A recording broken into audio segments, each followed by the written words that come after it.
Today we are diving deep into one of the most powerful and haunting poems from World War I, The Send-Off by Wilfred Owen. We're going to break down how Owen, who was a soldier himself, crafted this quiet masterpiece that just completely rips apart the whole myth of a glorious war. Right from the get-go, we see soldiers singing as they head off to the front lines. But this is where Owen immediately grabs you. He forces you to see the chilling truth hiding just beneath that forced cheerfulness, a truth he knew firsthand. You know, to really get the power of this poem, you first have to understand the man who wrote it. This isn't some academic exercise from a comfortable distance. This is a report straight from the heart of the Inferno. Look at this timeline. It tells you everything. Owen didn't just imagine the war. He lived it. He was there, in the trenches, and he poured all of that raw, first-hand horror right into his poetry. And the most tragic part of it all? He was killed in action just one single week before the war ended. It makes his work feel like this urgent, final testament from the front.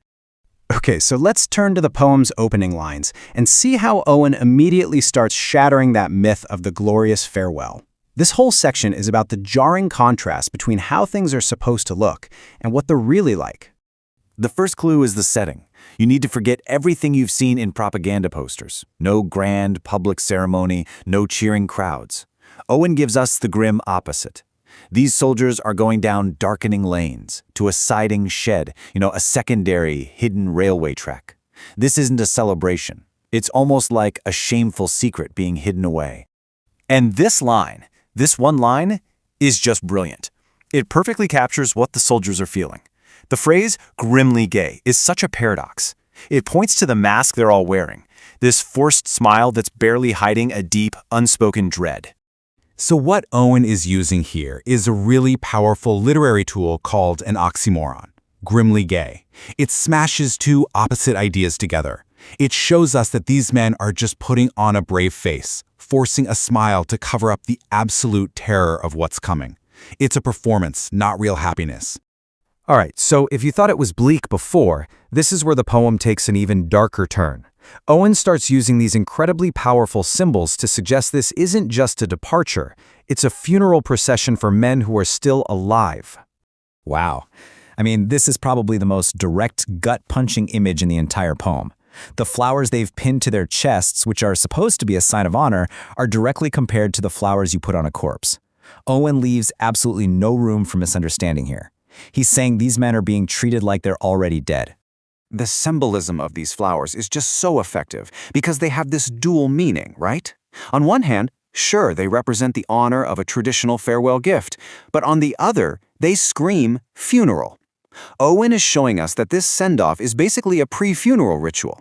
Society is decorating these men for their own deaths.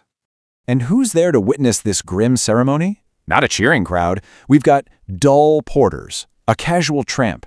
Even the machinery, the railway signals, are described as being unmoved. This paints a picture of a society that's just become detached, almost numb to its young men being shipped off.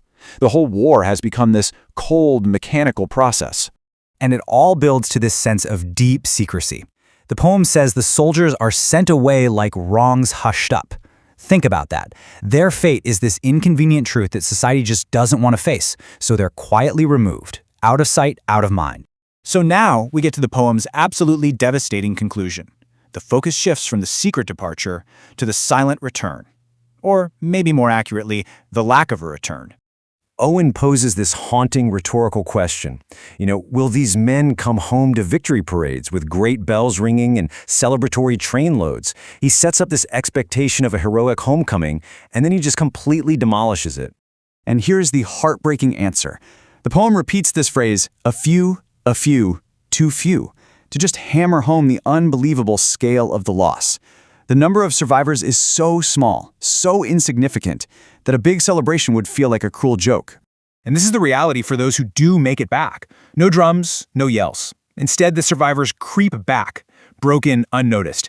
And get this, they return to a home that has become alien to them, walking up roads that are now only half known. It's such a brilliant way to describe deep psychological trauma. The war changes a soldier so profoundly that even their own home doesn't feel like home anymore. So let's pull back and look at the big picture. What does this all add up to? Well, Owen uses every single line, every image, to build this powerful, undeniable case against the entire idea of war. When you put it all together, the poem's core themes are just crystal clear. You've got the futility of war, where any notion of glory is just an illusion to hide meaningless suffering. You see the dehumanization of the soldiers, treated like anonymous cargo. There's the shocking indifference of the society sending them off. And finally, that lasting psychological trauma that means even for the very few who survive, the war never really ends. Ultimately, the send-off strips away every last patriotic myth. It's not about heroes or villains. It's about the quiet, hidden, mechanical tragedy of sending young men to die. And it leaves us with one enduring question, a question that's just as urgent today. What is the true cost of war, not just in lives, but in the humanity we lose along the way?